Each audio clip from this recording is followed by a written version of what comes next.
Hello everyone, I am a C S executive student. So basically guys, मैंने अपना जून 2026 में सी एस एग्जीक्यूटिव का बोथ ग्रुप दिया हुआ था। तो उस हिसाब से मैं आपको अपना ऑनेस्ट ओपिनियन शेयर करूँगी कि एक्चुअल में पेपर टफ था, मॉडल था, या फिर मैंने क्या मिस्टेक्स की जो मुझे नहीं करनी चाहिए थी। सो गाइस, बिना टाइम वेस्ट किए हम अपने इस वीडियो को शुरू करते हैं। सो गाइस, सबसे पहले हम बात करते हैं JIGL की, जो कि सबसे फर्स्ट डे था। तो JIGL के पेपर जब मैंने दिया तो मुझे काफ़ी ज़्यादा इजी लगा, क्योंकि मैंने ऑलमोस्ट सारे चैप्टर्स मैंने अच्छे से पढ़े हुए थे और मैंने रिवाइज भी अच्छे से किया हुआ था। तो JIGL मेरा बहुत ही अच्छे से प्रिपेयर था। तो पेपर मेरा पहला दिन तो पेपर मेरा बहुत अच्छा गया। तो मुझे लगा कि यार CS एग्जीक्यूटिव ईजी तो है, हो जाएगा। पहले दिन तो मेरा कॉन्फिडेंस बिल्ड हो गया था। सो गाइस, अब हम बात करते हैं हमारे सेकंड पेपर, जो कि कंपनी लॉ था। जो कंपनी लॉ का जब मैंने पेपर दिया तो मेरा माइंड एकदम से ब्लैंक हो गया था कि मुझे ऐसा लगा था कि मैंने तो कुछ पढ़ा ही नहीं है। It was very tough and very tricky. अगर आप कंपनी लॉ का पेपर देने जाते हो तो प्लीज़ गाइस बहुत ही अच्छे से मॉड्यूल को बहुत अच्छे से पढ़ना, वरना आप पेपर में पूरे ब्लैंक हो जाओगे। आप चाहे जितना भी मर्जी लेक्चर देख लो। तो सच कहूँ तो मेरा कंपनी लॉ का पेपर बहुत ही अच्छा नहीं गया था। It was very tough for me. So अब बात करते हैं हम नेक्स्ट पेपर की। सो गाइज, आप इस पर फोकस मत करिएगा कि मैं कौन सा कह रही हूँ कि ये फर्स्ट पेपर था, थर्ड पेपर था, सेकंड पेपर था। तो नंबरिंग गलत हो सकती है, लेकिन मैं सारे सब्जेक्ट का रिव्यू दूँगी आपको। सो गाइज, अब हम बात करते हैं हमारे SBIL सब्जेक्ट की, जो कि मुझे मॉडरेट लगा। टफ नहीं था। अगर आपने पढ़ा होगा तो आप उसको इजीली क्रैक कर लोगे। तो बेसिकली मैंने SBIL को बहुत अच्छे से पढ़ा हुआ था। जो न्यू लेबर लॉज थे वो भी मैंने काफ़ी अच्छे से पढ़ा हुआ था। तो मुझे SBIL में कोई इतनी दिक्कत नहीं हुई। मुझे लग रहा था कि हाँ, मैंने पेपर देख के मुझे ऐसा लग रहा था कि हाँ, मैंने सारे कॉन्सेप्ट मैंने पढ़ा हुआ है। बस हाँ, अगर राइटिंग प्रैक्टिस में कुछ मुझे मिस्टेक्स हो सकती हैं, क्योंकि मैंने राइटिंग प्रैक्टिस बहुत ज़्यादा नहीं की थी, लेकिन ओवरऑल पेपर मुझे आ रहा था। सो SBIL टफ नहीं था, मैं उसको मॉडरेट बोलूँगी। सो गाइस, अब हम बात करते हैं हमारे कॉर्पोरेट अकाउंटिंग और फाइनेंशियल मैनेजमेंट की, जो कि मुझे टफ लगा क्योंकि मैंने बहुत ज़्यादा प्रैक्टिस नहीं की हुई थी। अगर आप अपना दिसंबर टारगेट कर रहे हो तो प्लीज़ आप बहुत ज़्यादा प्रैक्टिस करके जाना, वरना आप CFM को सॉल्व नहीं कर पाओगे। तो it was moderate, it was not tough. अगर मैंने प्रैक्टिस की होती तो मैं कहती कि हाँ, इट वॉज पेपर बहुत ही ईजी था, क्योंकि सब पढ़ा हुआ सब सिलेबस से ही आता है, कहीं बाहर से तो आता नहीं। अगर आप प्रैक्टिस करोगे तो आपको आएगा। सो गाइस, अब हम बात करते हैं हमारे ग्रुप 2 की। तो सबसे पहले हम CMSL की बात करते हैं। CMSL एक्चुअल में मुझे टफ लगा, क्योंकि मैंने पढ़ाई तो की थी पर बहुत ही अच्छे से नहीं की थी। तो गाइस, मैं ऑनेस्ट रिव्यू की, अगर आप CMSL का पेपर को अटेम्प्ट करना चाहते हो तो प्लीज़, वो बहुत ही ट्रिकी आता है। तो आपको मॉड्यूल को अच्छे से पढ़ना होगा। सो ओवरऑल मैंने मॉड्यूल को हाथ नहीं लगाया था, मैंने बस PW के लेक्चर्स देखे हुए थे और उनके नोट्स। सो मुझे और ज़्यादा पढ़ने की ज़रूरत थी उसमें। तो paper was tough. CMSL actual में टफ मुझे लगा।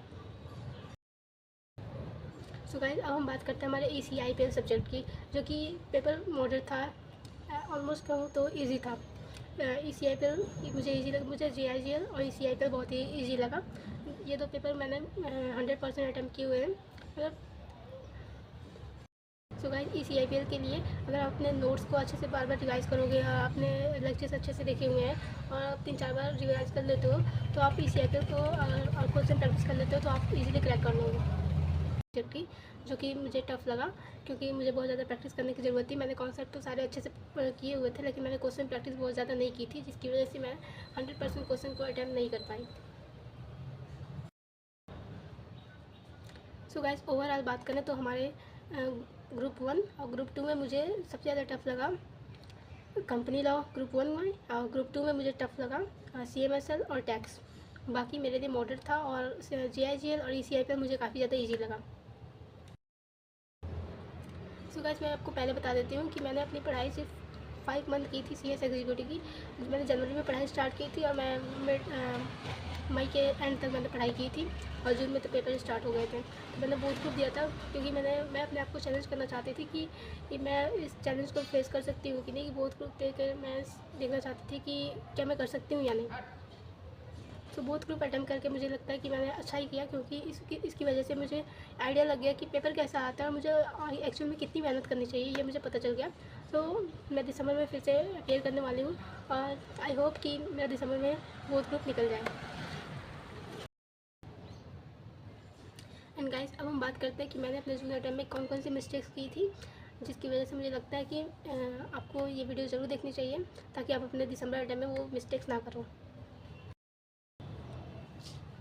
सो गाइस, अब हम बात करते हैं कि मैंने अपने जून अटेम्प्ट में क्या क्या मिस्टेक की हुई हैं। तो पहली बात कि जब मैं एग्ज़ाम हॉल में गई तो मैंने वहाँ पे जो स्टूडेंट्स आए हुए थे तो मैं उनसे पूछने लगी कि यार तुम्हारा कितना प्रिपेयर है और मैं तुम कहाँ से कोचिंग करते हो। मतलब ये सब तो ठीक है, नॉर्मल कन्वर्सेशन आप कर सकते हो, लेकिन आप प्लीज़ अपनी प्रिपरेशन मत बताओ ना कि मैंने इतना पढ़ा है और मैंने इतना छूट गया। इससे आप पैनिक हो सकते हो आप एग्ज़ाम में। और प्लीज़ आप उनसे कुछ भी डिस्कस मत करो कि पेपर कैसा गया कैसा नहीं गया। आप प्लीज़ अपना पेपर दो, चुपचाप से घर आ जाओ।